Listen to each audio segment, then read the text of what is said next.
This is the Horse Radio Network. This is episode 180 of the Dressage Radio Show on the Horse Radio Network, brought to you by Equestrian Collections. For all your holiday shopping needs at equestriancollections.com.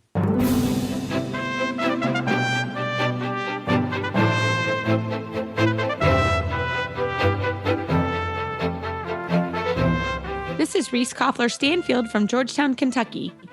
And this is Philip Parks from Fergus, Ontario, and you're listening to the Dressage Radio Show. And this week we have our producer, Glenn, on with us.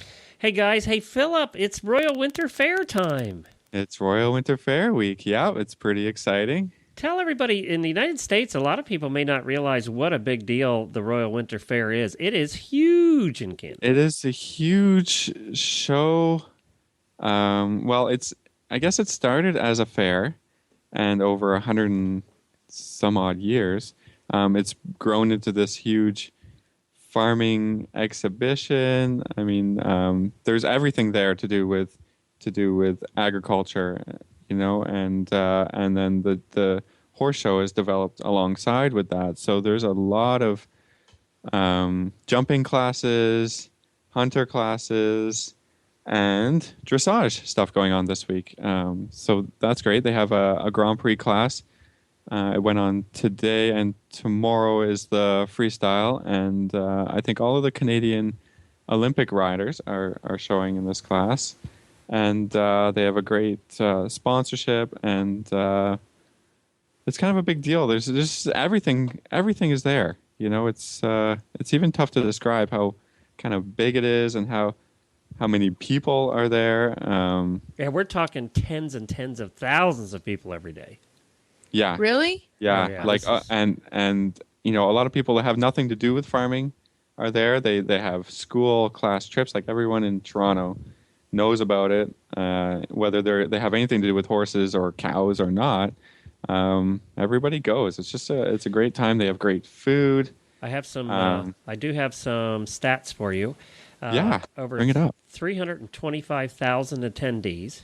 Whoa. 3,000 head of cattle, 1,300 horses, 1,600 birds, 500 sheep, 300 goats, 300 pigs.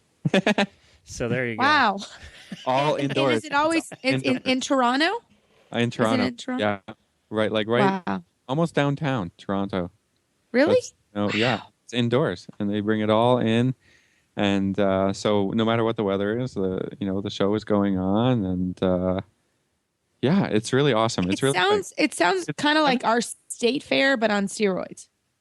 Yeah, like it's we like have every fair, but like to the nth degree of what a fair is. So it's and it doesn't have the rides. Yeah, there's no rides. But, it's an agricultural fair. But now dressage is a big deal there.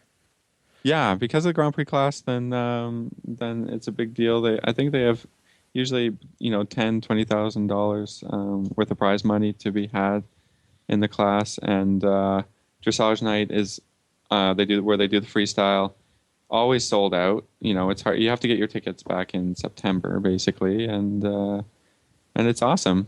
But I didn't get to go today. I was supposed to go today to check it out, but I didn't get to go, and it's probably best that I didn't, because there's some really awesome shopping that goes on.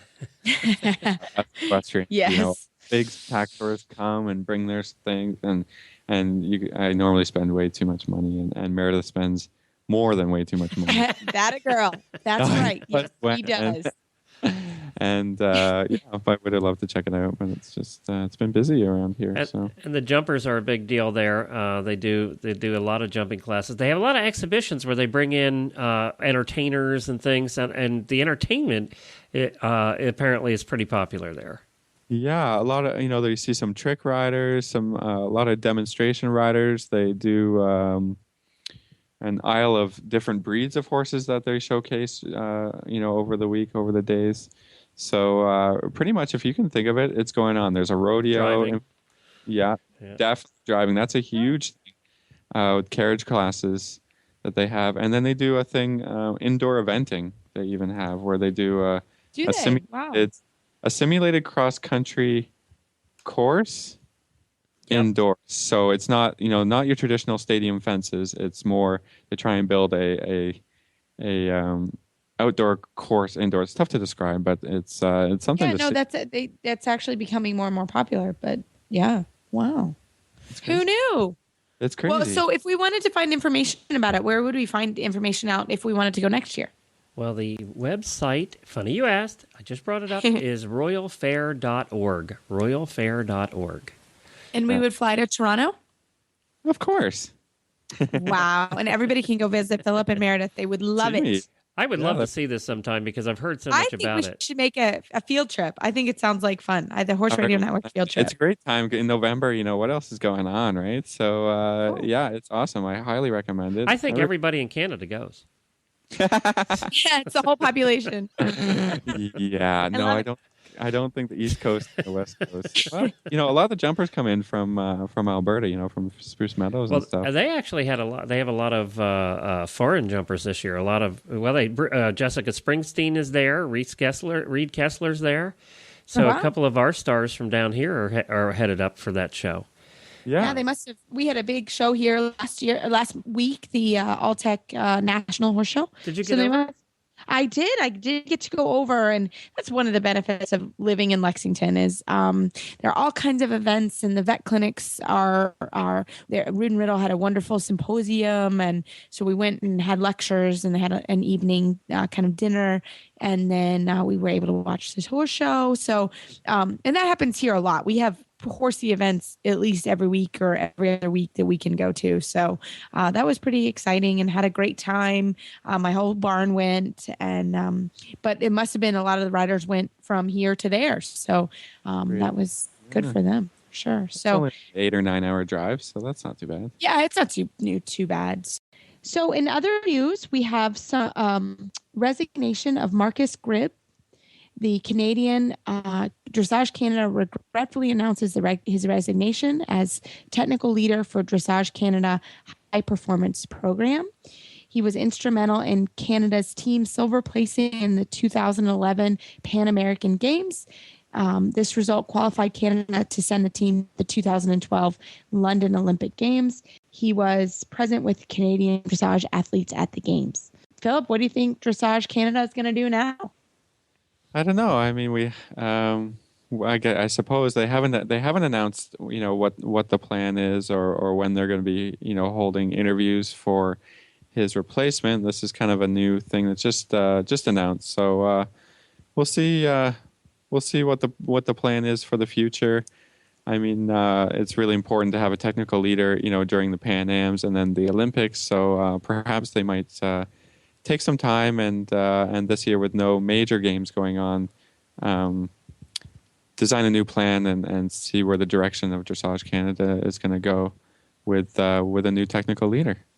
And didn't Canada? Aren't they also looking for a new leader? Period. A new big boss? Didn't I read that? Yes, that's also true. I'm not completely up to date what's going on with that's a Equine Canada Right.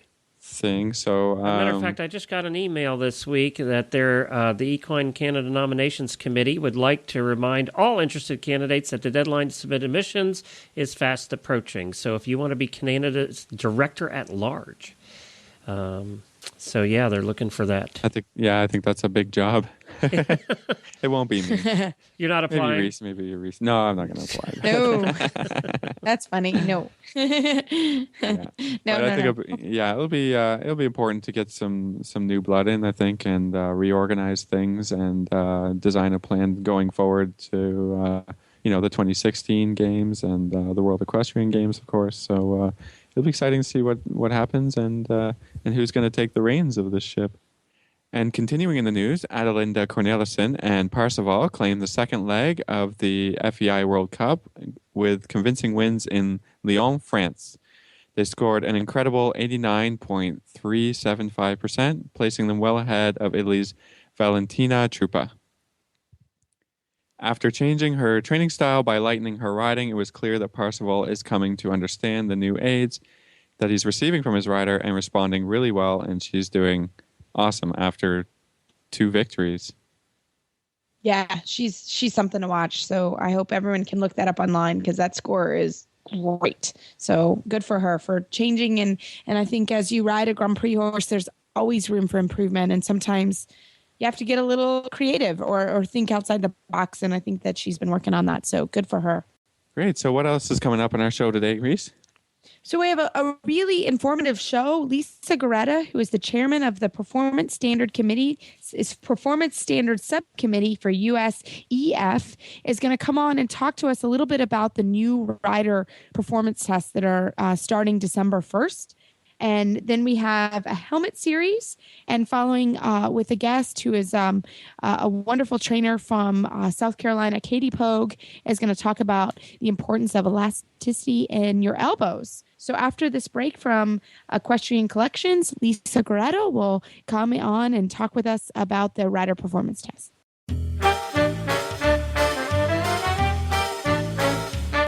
Hi, Glenn here from the Horse Radio Network, and I'm with Debbie from Equestrian Collections. How are you, Debbie?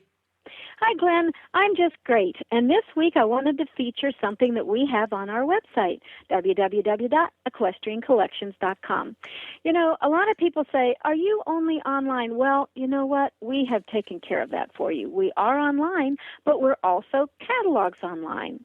If you go to our website and at the very top of the page, of the home page, you will see a little box that says catalogs.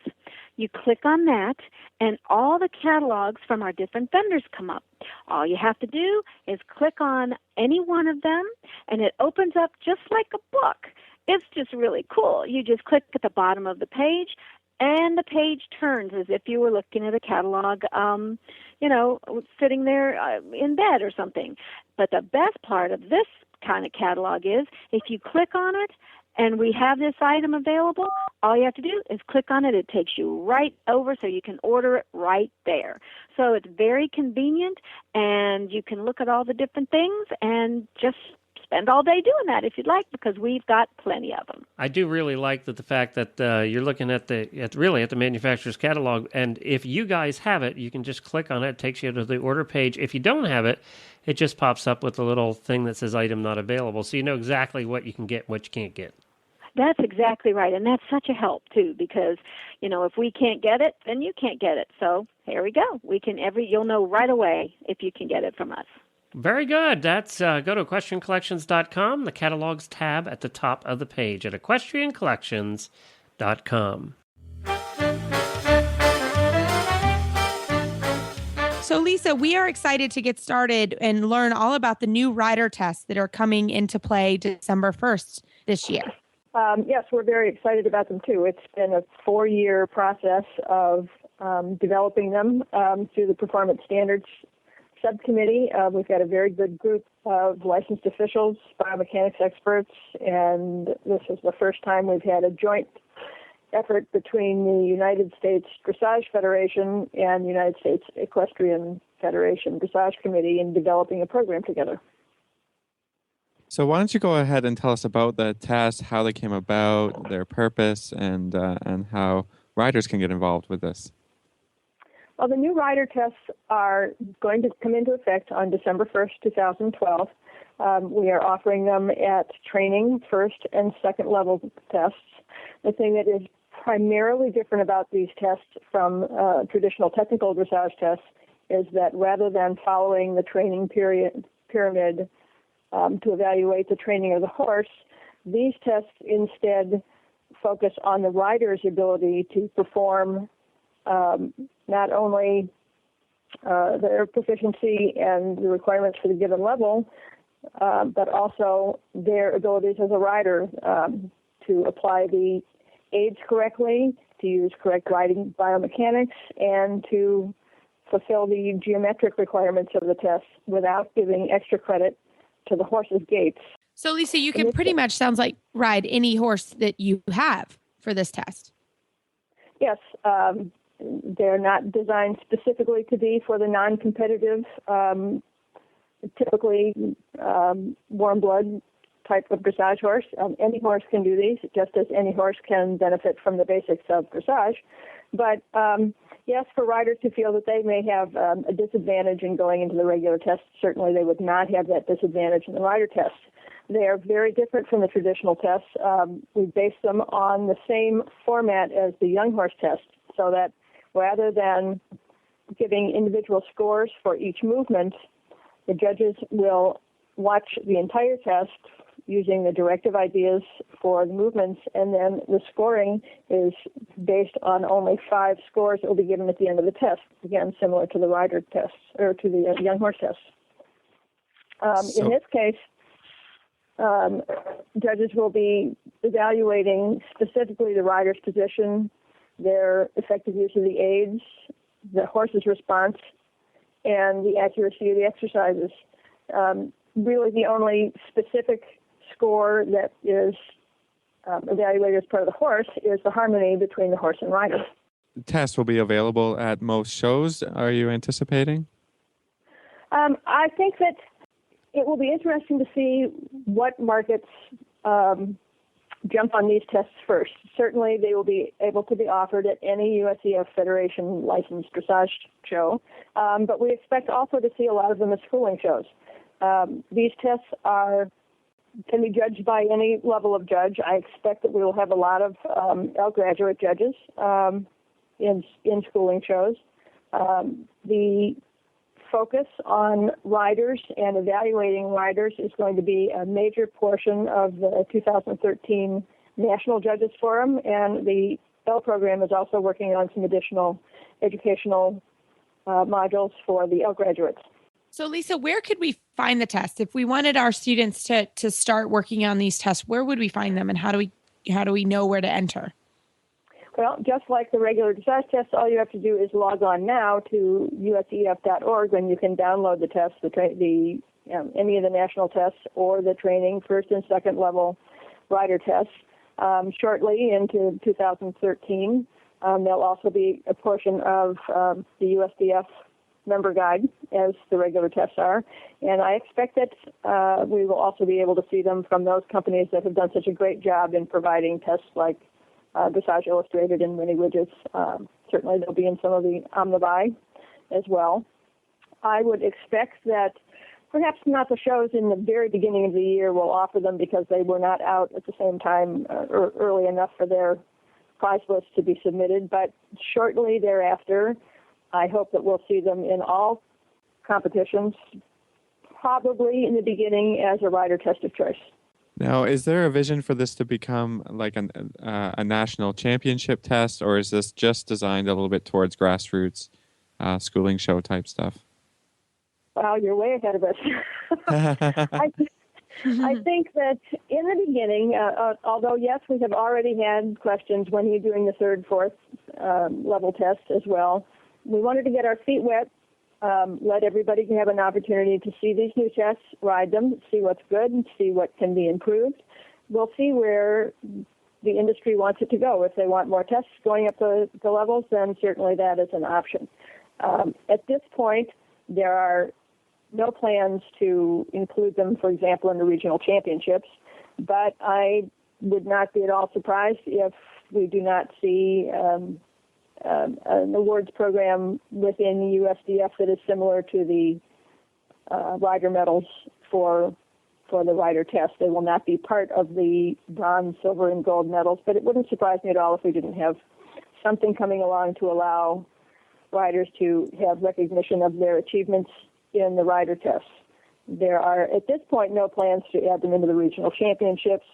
I've had people suggest that they be used as an introductory portion of the Dressage d'Equitation championships. I've had people suggest that we use them for an opportunity for riders who are not interested or not feeling successful in the traditional tests to be able to use these as part of their regular competition. These tests are tests that will affect the number of tests that you can do in a day. So, for example, since these are all at training first and second level, they would be part of the maximum of 3 tests that you can ride in a day, unlike the traditional Dressage d'Equitation tests. Excellent. Lisa, can you just tell us a little bit, go through training first and second level? What are the riders required to do at each level? Well, at training level, all of the trot work is to be ridden in the rising trot, just as the traditional training level. One thing that's a little different about these tests is that the onus is not so much on the exact execution at the letter as you would find in training level. While certainly the accuracy and the geometry is important, what the judges will be looking for is more the overall impression and harmony between the horse and rider in the way that they are executing the test. So certainly many of the things are going to be very familiar.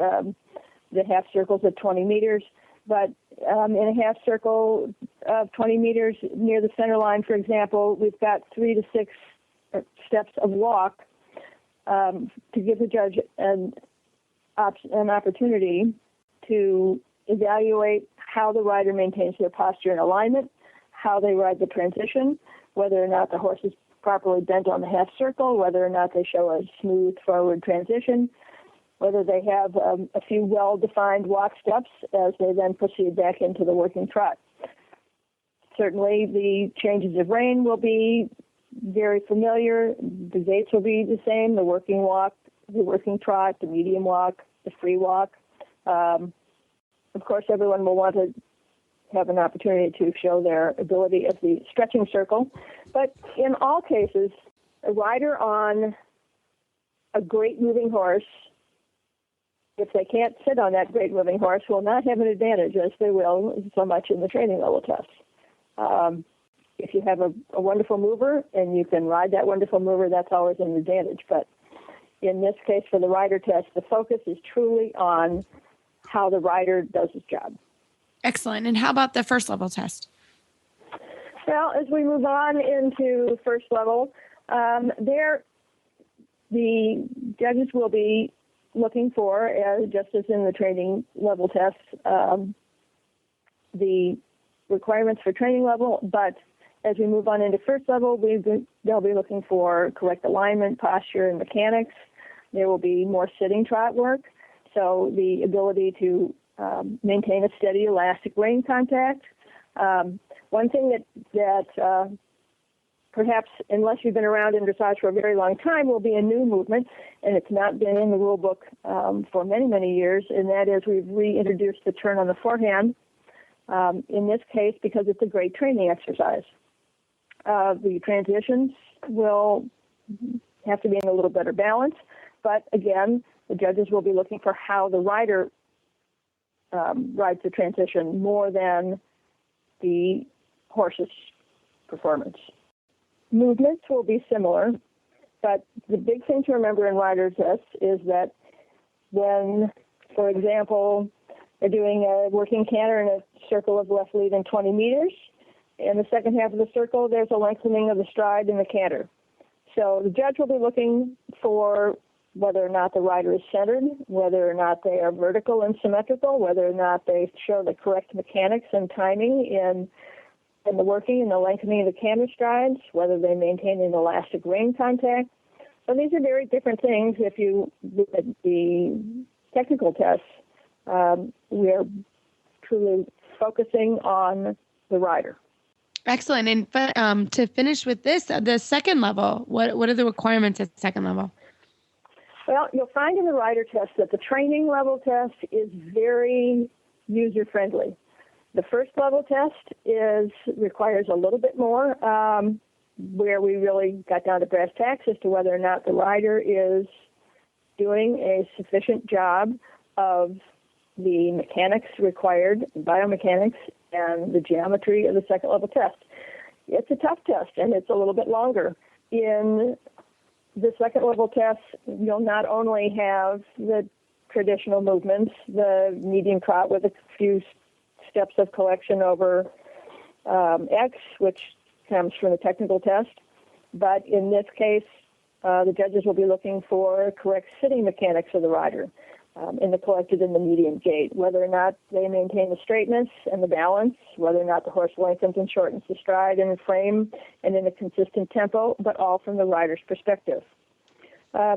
Otherwise, the requirements of second level, the shoulder in, the medium walk, the half turn on the haunches, those are all there, as is the three-loop serpentine with a simple change.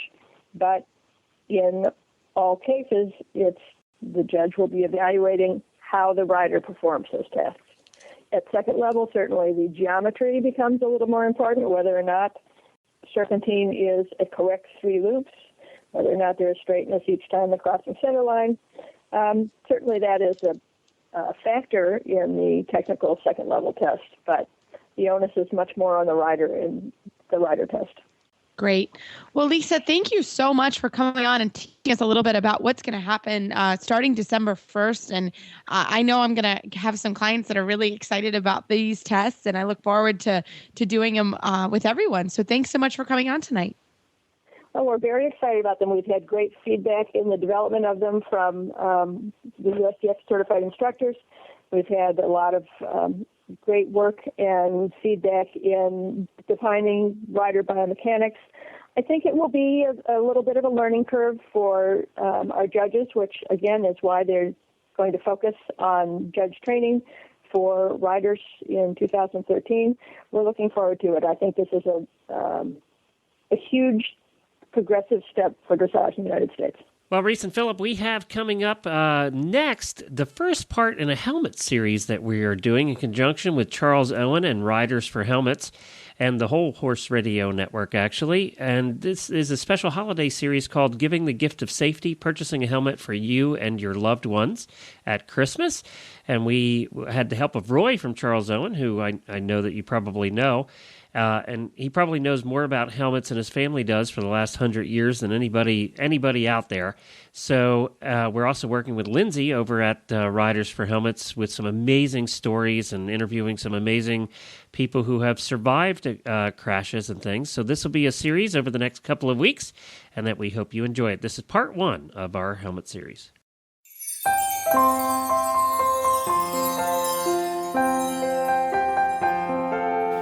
Glenn the Geek here, founder of the Horse Radio Network. We are excited to bring you a special holiday helmet mini-series, Giving the Gift of Safety, Purchasing a Helmet for Your Loved Ones at Christmas. In cooperation with Charles Owen and Riders for Helmets, we have created this 6-part mini-series to highlight some amazing real-life stories and some tips on buying helmets as gifts. This is a series of short segments that will run on this show over the next 6 weeks. This week we speak with Roy from Charles Owen on the importance of helmet fit, and next week we'll hear the amazing story of recovery from someone who was saved by her helmet. Well, hi, Roy. Thank you so much for joining us on this special holiday helmet mini-series. We appreciate you being part of it. It's great to be part of something that we're so passionate about. Tell us a little bit about Charles Owen. You know, a lot of people have heard the name. Some are very familiar with it because they wear the helmets, but there are others who are not. Well, Charles Owen was started by my grandfather back in 1911, so we've been involved in helmets for over 100 years. Our first motorcycle helmet was actually produced in 1928, and we got our first horse racing helmet in 1938, which was actually won by the winner of the Grand National at the time. Can I ask what they were made out of back then? Oh, they were made of shellac and linen combination. Okay. And then we had draw laces and concussion tapes, and then cork started to come in to be used as a shock absorber before we now get into the more modern materials. Huh. Oh, very interesting. Okay. So Charles Owen really was trying to produce helmets that were very much at the leading edge, and we got involved very early on back in the early 50s in the standards committees, which actually helped to develop the attributes of a helmet and what we need in a helmet, and develop the research from the doctors and the accident research people to really understand what we were trying to produce. You know, obviously up to modern day where you have a wide selection and variety of helmets at Charles Owen to cover a number of disciplines. Oh, yes. We have the largest range of safety products, which allows people to really decide on their own style. They're not kind of wearing a helmet for a helmet's sake, but now it's become very much part of the outfit. And we've seen this now with the dressage communities now starting to come on board, and they are looking for their own style to complement their overall picture. And as we get through this series over the next couple of weeks, we're going to talk a little bit about style and function, and also we're going to talk about understanding the standards and the certifications and everything that goes into helmets so people know what they're looking for when they go shopping for one. Today, we want to talk a little bit about helmet fit. And, we're talking in this series about giving the gift of safety, basically purchasing a helmet for your loved ones at the holidays, at Christmas time, how it's the perfect gift. But one of the things that we have to be aware of is fit, don't we? Oh, absolutely. And I must totally agree there is no better gift than giving the gift of safety. And often when people approach this, they spend a lot of time perusing what type of model they're going to buy and trying to understand the technologies that people are talking about. But really, that's very much only part of the story. It's thinking about how do you get the helmet to fit the person you're buying the helmet for. I mean, there are many, many accidents that we investigate where helmets have not fit properly and the person has had either a severe injury or has actually died just because the helmet didn't fit. There was nothing wrong with the helmet, but the helmet actually shifted during the accident and exposed the head, and that's not given, and so you got no protection at all. Now, as far as helmet fit itself is concerned, they are to be fairly snug, and the general rule of thumb I always heard was like a finger's length above the eyebrow. I mean, some people, depending on the depth of your head, depends on how far it comes down, and some people really do like to have the helmet right down on the eyebrows so they can see the edge of the helmet. It kind of gives them that ring of confidence that they've got something that's going to protect them. But the general rule is, yes, about 3/4 an inch above the eyebrows allows a little bit of air to get into the forehead and keep the rider cool. I often, for people who've never experienced a helmet, I normally say it's a bit like buying a new pair of boots or a new pair of good shoes. They're going to be supportive, they're going to be a little bit tight, and you're not going to expect to wear them for 8 hours on the first outing. So often with a new helmet, to try it wearing it around the house rather than actually on horseback. So if it does get a little bit tight in a place, you can just lift the helmet. Because what happens is if you have an area of tightness, your head expands in that part of tightness. And of course, because you've made your head bigger in that area, it actually makes it tighter. And so therefore you get this whole vicious circle of pain and tightness. So just lifting the helmet off your head allows your head to revert to its original head shape, and the helmet would have been stretched a little bit in that place. So just wearing it for an hour or so just around the house will help to break in the helmet. And the more often you put it on and off your head, it's the best way to break a helmet in. So the fit of the helmet is really important. And of course, when you're buying it for somebody else, you need to have a few strategies to arrange a correct helmet for them. So maybe the first strategy, which is kind of the easiest, is if the person's already got a helmet and you're thinking, this helmet's getting a bit tired, maybe we need, they would like to have a new fresh helmet of the same style, you can obviously look inside the helmet and take a note of the model and the size, and of course just order a replacement for them, hoping that their original helmet fit okay. But of course, often when we do helmet checks, we find that helmets don't fit okay. Sometimes people have got helmets that are 3 sizes too big for them. And so you have to have another strategy for this. So we would always suggest you find a local retailer. In fact, we do a lot of training of retailers and issue certificates to the employees that we actually train. Because obviously it's not the store that we train, it's the individuals inside it. And if that individual isn't serving you, then you're not going to be getting the best experience. So that's the first thing to search. And if you do have a problem finding somebody, then we would only be too happy over our website to answer any questions about finding a retailer that would suit. So thinking about you're not sure what type of helmet is going to work for them, the first thing is simply getting a gift card for them, which specifies that you want to have this gift card go towards a helmet purchase. And most retailers will issue a gift card.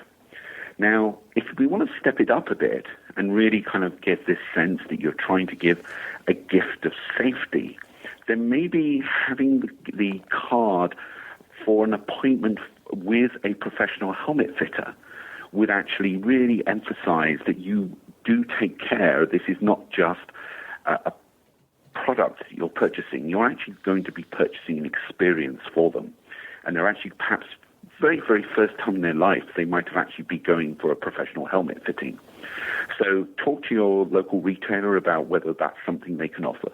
Something else that you could do if you're just feeling that you can't arrange for that helmet fitting to take place is perhaps buying something a little bit on the larger size, because when you open up the present, the worst thing is when you can't even get the helmet on your head.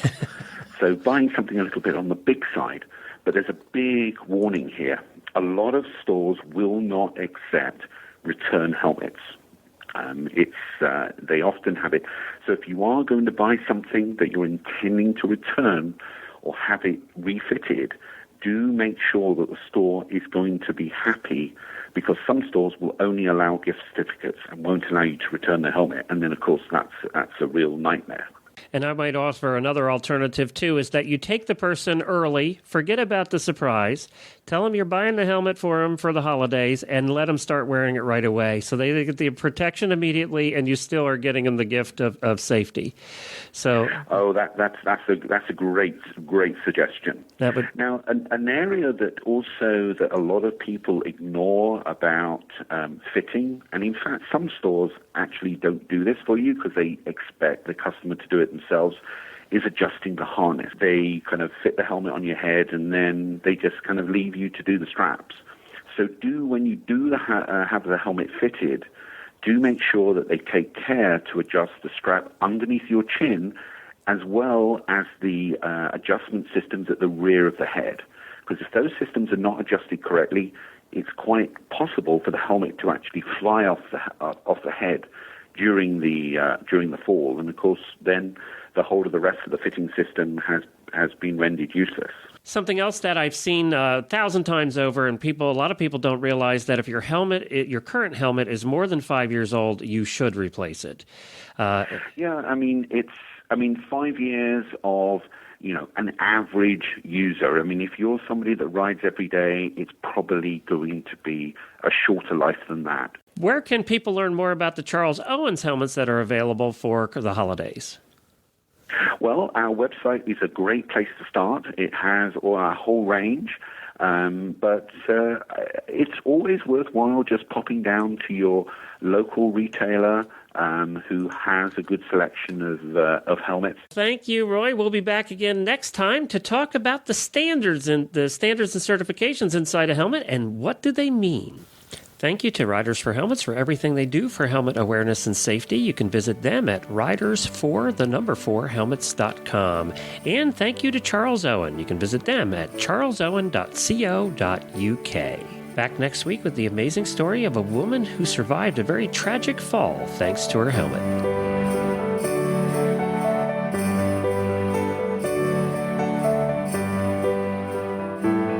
Next on the show, we have dressage rider, trainer, USDF bronze, silver, and gold medalist Katie Pogue from South Carolina. Well, I'm very happy to have Miss Katie Pogue on our show this evening. Katie, how are you tonight? I'm doing well, thanks. How are you? I'm great. So, Katie, we are excited to get started with your tip about elastic elbows. Well, I have noticed in teaching my students of different ages and different abilities that a lot of people enjoy watching videos and professionals and have this opinion that a lot of the top riders sit very still, which they do, and when they try to emulate that, they end up tightening through parts of their body. And one of the parts that I've noticed is in the elbow area. And so I have found that in teaching a lot of these students, we work on exercises to make them follow the oscillation of the horse's neck and other parts in the canter and stuff like that. And they seem to become looser through their back, through their hips, and actually start following the motion of the horse more. The problems that I've seen is that when they try to sit so still and so perfect, like some of their favorite top riders who have had years and years and years of experience, they get really tight through the elbow and then start opening and closing the fingers. They lose their rein contact. It gets too long. They're very stiff through their upper body, down to their lower body, their hips, and their legs, and they end up gripping.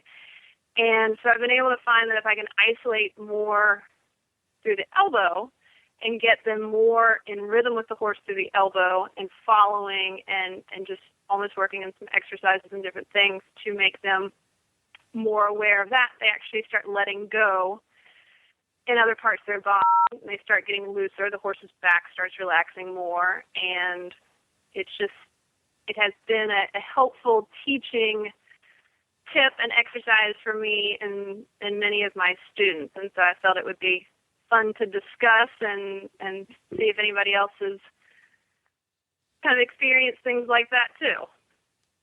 Yeah, I think that's definitely, you don't want to have any kind of tension going on in the rider when you're trying to convey elasticity in the contact. So do you want to go ahead and give us some examples or some exercises that you work on for this? Starting in the walk, a lot of us have learned that, you follow a closed fist in your elbow, you're following towards the horse's mouth with the contact and following the oscillation of the horse's neck, trying to create more relaxation through the back, more overtrack, and overall greater relaxation. And in the trot, it's a little bit more difficult because there's not really a rhythm to follow. And, the canter, similar to the walk, you have more of a rhythm to follow. So I will do different exercises where, I make them almost do the extremes of things, where I make them ride with a completely straight arm or, a really, really bent arm, and then kind of find something in the middle, just kind of different ways for them to realize that they're opening their fist and keeping a really stiff shoulder and stiff elbow and trying to find ways that they can close their fist completely and generate the suppling through the elbow versus opening and closing the rein, and working with different lengths of rein and kind of making an exercise of how they can do things with long reins versus short reins. And then when they do that, it seems to allow them to relax their shoulders, their upper back, their lower back, and the body just becomes more elastic. And also, too, just the position of the wrist and the hand, and that you can't really relax your elbows if your hands are turned, thumbs facing thumbs, that, work on exercises that they, rotate the wrist completely, thumbs pointing out, thumbs pointing in, and then try to settle with the thumbs, on top of a closed fist.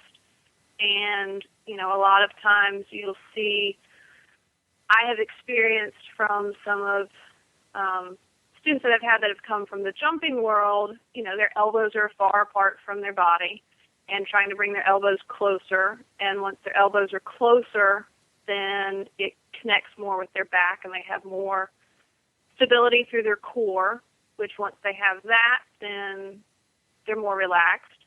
And so even exercises where you rotate the wrist, where you point the thumb out and point the thumb in and then kind of settle in the middle. And then also exercises where, if your hands are super wide, it opens up the area for our upper bodies to lean forward, and then our elbows want to come behind our back, and just making them ride.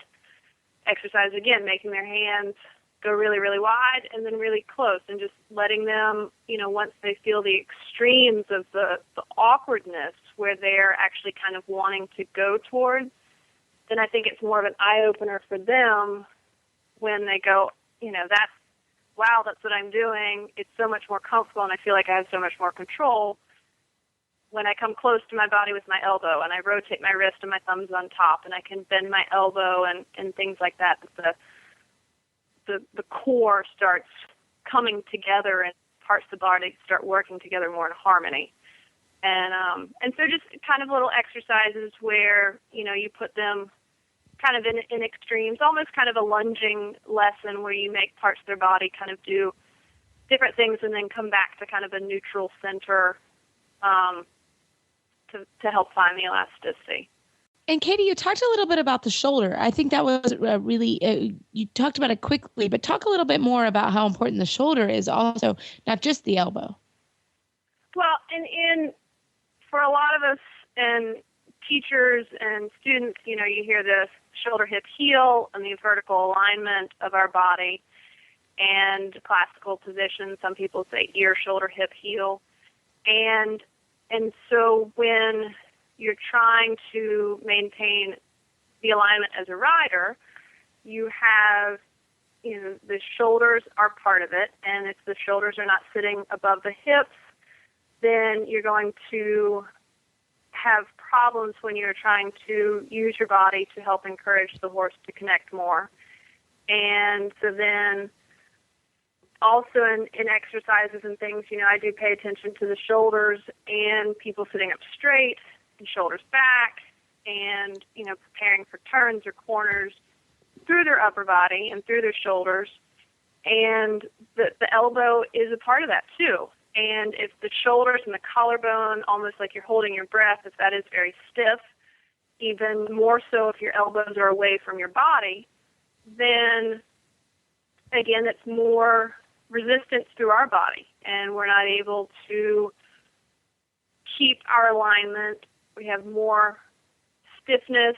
Even in the neck, you'll have people who, when they sit the trot, they release bounce out of different parts of their body, and if the shoulders are stiff or out of alignment, that a lot of times you have riders that bob their head or have a tight neck or even kind of twist in their torso when the horse leans in and we're trying to create lateral balance through the horse's body, and we're even out of lateral balance. And so I think, I just keep finding that the more that I can work on riders' positions and just the overall understanding of how all the parts of our body really, the more relaxed we are and the less we try to hold things and force things, the more we're in the motion of the horse and we're with the horse. And the horse is happier. The rider actually starts absorbing and relaxing through the motion of the horse, and you're able to generate energy and release it into more controlled movements and direction. And I think it has been something that I think has been an eye-opener for some of my students who have just kind of wanted to be very stiff and not move, and if you don't move, it'll happen. And I think the looser that I make them, the more relaxed I make them, it helps them feel more of their horse.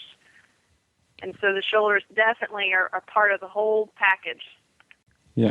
I mean, the ideas that you talked about that I really like is sometimes, going to the extremes with your body, if you're doing something, like hunching the shoulders and taking them even exaggerated further back, because I think what a lot of people try and do is, go to the exact right position. Well, sometimes you have to go beyond it, to feel that that's wrong, just move around a little bit. Yeah. I think, people just trying to get right to the vertical all the time with their shoulder, hip, heel sort of thing can constrict things too much, and you really start pushing against the horse. What do you think, Reese? Well, No, I think I agree absolutely with you guys. And I think one of the things that I always find when I am working with a new student is they may say, oh my God, I'm leaning back. Or we all know that feeling when you make a change in your position and your balance. Sometimes it does feel like you're leaning too far back or you're too far forward. And then I had a student this week, her mom brought a video camera out because she said, I'm leaning too far back. I'm leaning too far back. And I said, nope, you're actually right where you need to be. So to have somebody come and video her was really helpful because she then got back to me and said, oh, no, you're right. I'm perfect.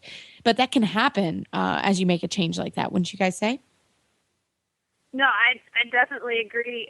And on that note with the videos, I'm a big believer with my students of, videoing and showing them what they're feeling. And, again, somebody that thinks they're really sitting, I have a student really sitting, at the vertical, and, you make them lean farther back beyond the vertical, so then when they come up, they're actually more centered. And I did the same thing where as she is learning to work with the canter and be more balanced on her new horse, she grew up in the hunter world, and so she is a little bit more forward in, kind of a closed hip, and bringing her back to find the vertical is harder. And so it is one of those things, showing her and showing her the range of where things feel, and just, she feels a little uncomfortable going back that far, but then after practicing it, then she gets there, then she starts feeling the balance and how she can use her seat more. She has equal balance over her seat bones, and, then the horse is more responsive, and the whole package just starts working better. So no, I definitely agree with that with the videos. I think it's key for all of us. Yeah, and I think there was a good point there in saying, like, sometimes you have to spend, a few days being a little bit uncomfortable to work with that for a while, and not say, not show up for a lesson and say, well, that really made me feel uncomfortable, or like it didn't really work for me. Go home and just ride like you were for the week, and then come back, and then, that's very frustrating for an instructor to just, really try and commit to a change in position, to do that for a week. If you come back after a week and, you're saying this is really uncomfortable, this is really not working, then, discuss it with the trainer and see what you can do. But I think just committing for a few days, and then I think, most of the time after the few days, you start to unlock some things and start to process some things through your body and mentally, and it really can work. But I've definitely had those students where it's just like, it's not going to change, like when when they feel uncomfortable, then they just go back to the old way, and then you can't get any progress going. Yeah, no, I agree. And I think, too, I think everybody learns in a different way. And sometimes when you say it just very matter of fact, they don't process it as much, or it doesn't really click. But, sometimes I've found with some students, if you just, put them in different series of exercises, even if it's lunging, and really isolating the position, and, it's almost coming around the back door a little bit, where you're just sort of sneaking these exercises in, and you don't really give them the rhyme or reason why you're doing it. And then kind of by the end of the lesson, they start going, wow, I feel so much more effective. I'm doing this. And it was like, yes, that was what we discussed yesterday, and it didn't quite work in discussion. So today, we tried these different exercises without really making you just really zone into it and the pressure of I've got to fix this, and you just kind of make it more fun.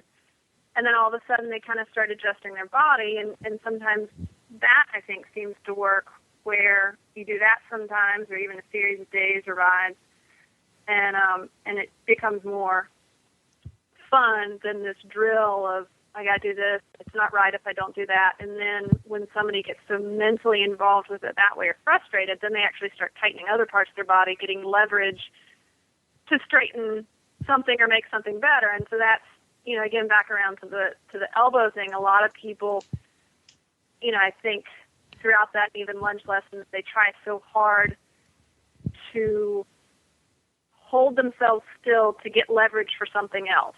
And it's just, I find picking out different parts of the body and working to get it in more harmony with the horse and stuff in those directions, that then it actually unlocks something else. And an eye opener for another part of the body, and then they engage that and then feel that, and all of a sudden now they're feeling something for the first time because they finally let go of something else that they were holding on to get leverage to do, and it is just this kind of ongoing cycle. And a lot of people, it really clicks and they can adjust things, and physically they're great, but we have all ages of riders, all shapes.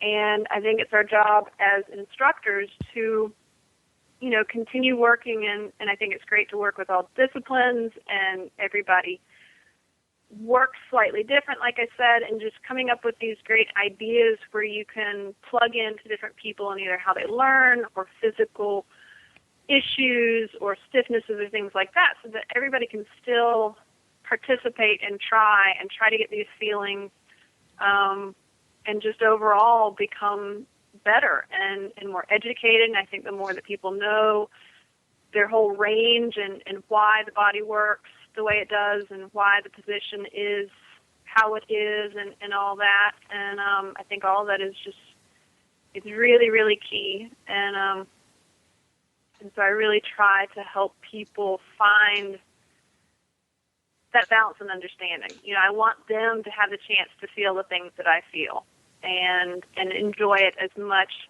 as I enjoy it.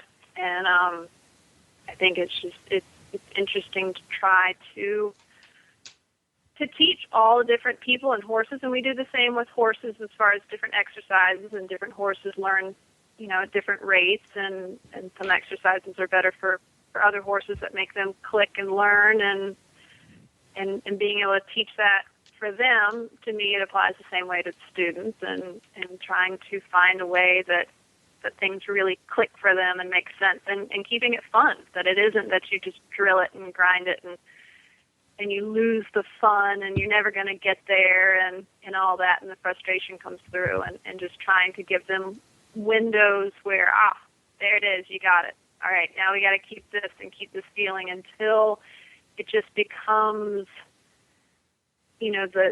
the regular feeling and just the normal of how this is supposed to feel. And I think after the repetition of things and stuff like that, it does sink in. And then the more they feel it, then the more they want to do it, and keep going, and then you have something to build from. Katie, thanks so much for that tip. That was great. So where can we find you on the internet? I have a website, katiepogdressage.com, and my email is katiepogdressage@yahoo.com. And look me up, and I enjoyed talking with you guys, and it was great, and really happy that you guys have a program like this going. Thanks, Katie. Talk to you soon. All right. Thanks so much. That was a great interview with Katie, friend of the show, friend of Reese and mine, and a great tips about riding and how to improve your position and your performance. Also this week, we had some great feedback on the two-part bidding series that we did. Lita Cunningham Sees gave us a great compliment, and also Vera, who we've heard from before, really liked that segment. So I think we're probably going to do part 3. What do you think, Reese? Yeah, I think that was great. I also really enjoyed that segment myself. I think that's something that the bidding, it's not usually talked about, and I'm glad we talked about it, and we can continue.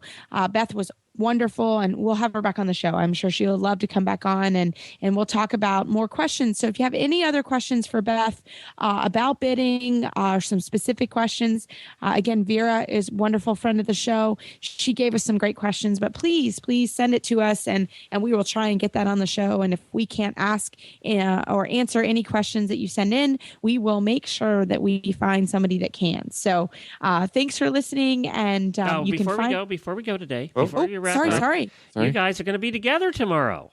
Yeah, we're are. Both flying into Baltimore. Is this just a party, or are you going to be be something important? No, this is very important. Educational it's very stuff. important. What are you? It's actually where Philip and I actually met at this conference, about 7 years ago. It's a conference that we go to every fall. We've talked about it a little on the show, but it's the Young Dressage Horse Trainers Conference, and it's hosted at Scott Hassler at Hassler Dressage and Harmony Sport Horses in Maryland. A beautiful, beautiful farm. And we get together with about 40 other trainers. and we work hard and we network and have a great time. I'm really looking forward to it. I'm looking forward to hanging out with Philip in person all weekend. And this is a really great educational thing, and we thank the Hasslers and Harmony for putting it on, and year after year bringing great trainers to this thing to give us advice, and it's awesome. So yeah, we're really looking forward to that, and maybe we'll get some pictures together. Maybe we'll post some stuff on the Facebook page or something. At least take one or two sober ones.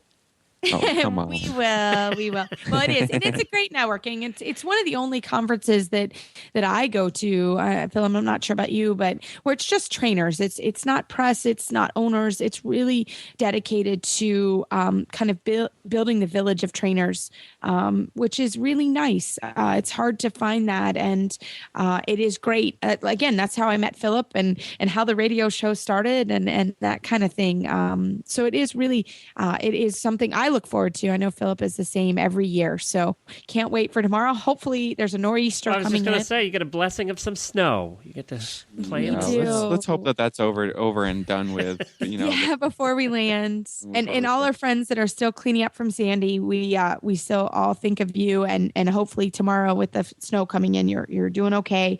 But we look forward to it, and we will definitely have something to talk about. We'll talk all about the conference and what we learned this coming weekend. So can't wait. Now you can finish. Okay. Go ahead. So everybody, you can find our show notes and links to today's guests on our website at dressageradio.com. You can like us on Facebook. Just search for Dressage Radio Show. We love your posts. And you can follow us on Twitter at Horse Radio. My website is maplecrestfarmky.com, and my email is reese@horseradionetwork.com. You can find me at philipparksequestrian.com, and my email is philip@horseradionetwork.com. I'd like to thank our sponsor, Equestrian Collections. And don't forget to check out all the other shows on Horse Radio Network at horseradionetwork.com. Everybody, keep your heels down, your shoulders back, work on your elastic elbows for this week, and we can't wait to talk to you next week.